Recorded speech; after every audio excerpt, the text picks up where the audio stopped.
안녕하세요. 박춘호입니다. 예, 오늘 2월 23일 목요일입니다.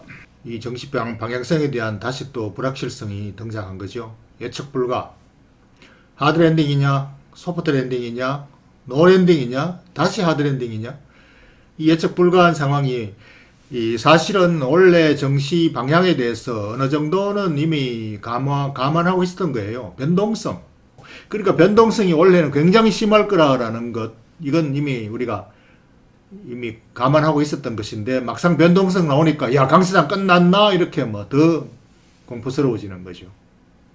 그래서 이런 변동성이 원래 굉장히 많기 때문에, 그래서 원래 정치 변동성이 크기 때문에 오늘 다시 이 변동성을 맞이해서 다시 점검을 해보려고 합니다. 그래서 이 정치 변동성에 내진 설계를 할 이 3대 변수, 여기에 변동성에 대적해낼 3대 변수, 이걸 우리가 주목하고 여기에 맞게 내진 설계, 내 포트폴리오에 내진 설계를 해놔야 돼요.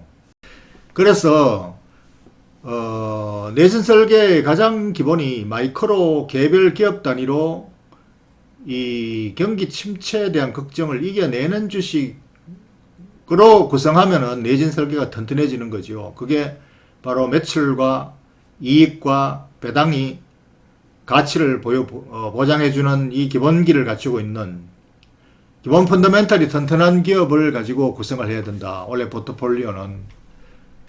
연초에 이거 한번 보여드렸죠. JP모간에서 원래 포트폴리오의 주안점이 뭐냐. 돈 흐름이 이제 꽉 조이니까 맨 밑에 두 줄 써놓은 게 되게 중요하지. 이머징 마켓 비중을 높여라. 왜? 거기 펀더멘탈이 거기보다 미국보다 훨씬 더 기본적으로 좋다는 말이죠. PR이 미국은 20배인데 이머징 마켓은 10배라는 거잖아요. 그러니까 거기가 이제 더 튼튼한 밸류에이션을 가지고 있다. 성장 기술주는 미국이 강하지만 가치주는 그쪽이 강하다는 거고, 이 성장에 대비해서 밸류를 중시해야 된다. 이게 기본적인 JP모간뿐 아니라 전체 자산운용사 투자은행들의 대부분의 컨센서스가 되는 그 전략이에요. 기본 구조가. 그러니까 이거를 다시 우리가 염두에 두어야 되고, 이 변동성이 나올 때마다 다시 확인을 하는 거죠. 그러니까 밸류, 이게 첫 번째 대적할 무기예요. 밸류가 있는 기업인가? 밸류는 없어도 성장성이 좋아 보이는 건가? 그게 지금 두 가지 중에서 밸류를 선택하라는 거죠.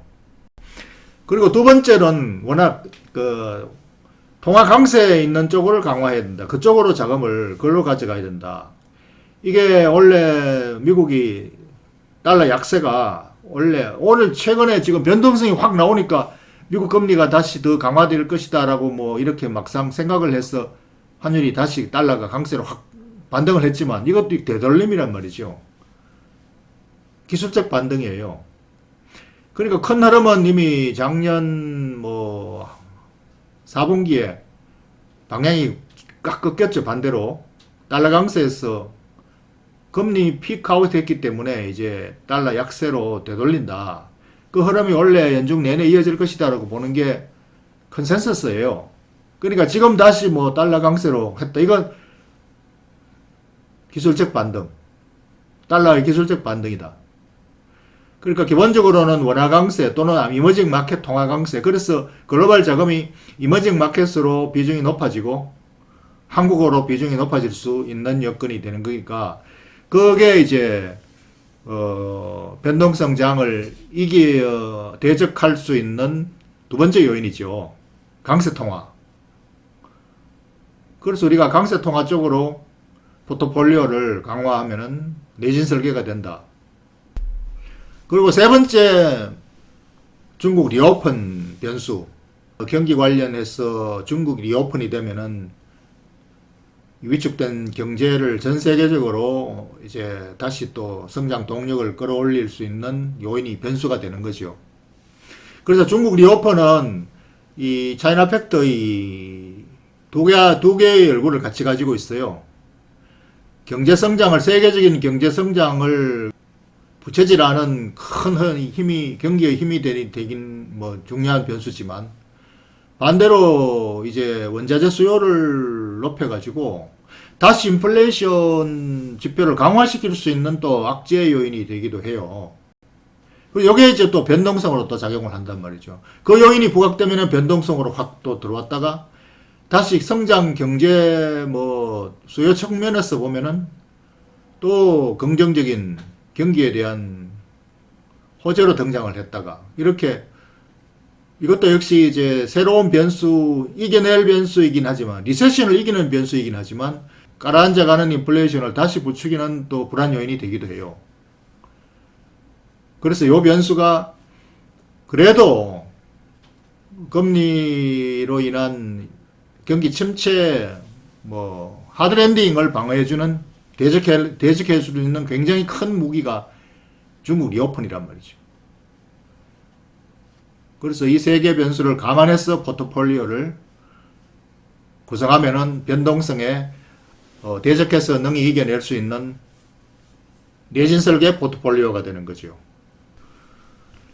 그래서 이게 뭐 내가 가지고 있는 포트폴리오 성장주 뭐 오만 테마주 다 수북하게 들고 하나도 놓치지 않을 거예요. 이러면 안 된단 말씀이지요.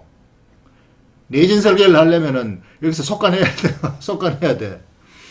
이 많은 거 다 욕심내 가지고 뭐 이것도 가지고 저것도 가지고 그럼 내진 설계가 안 된.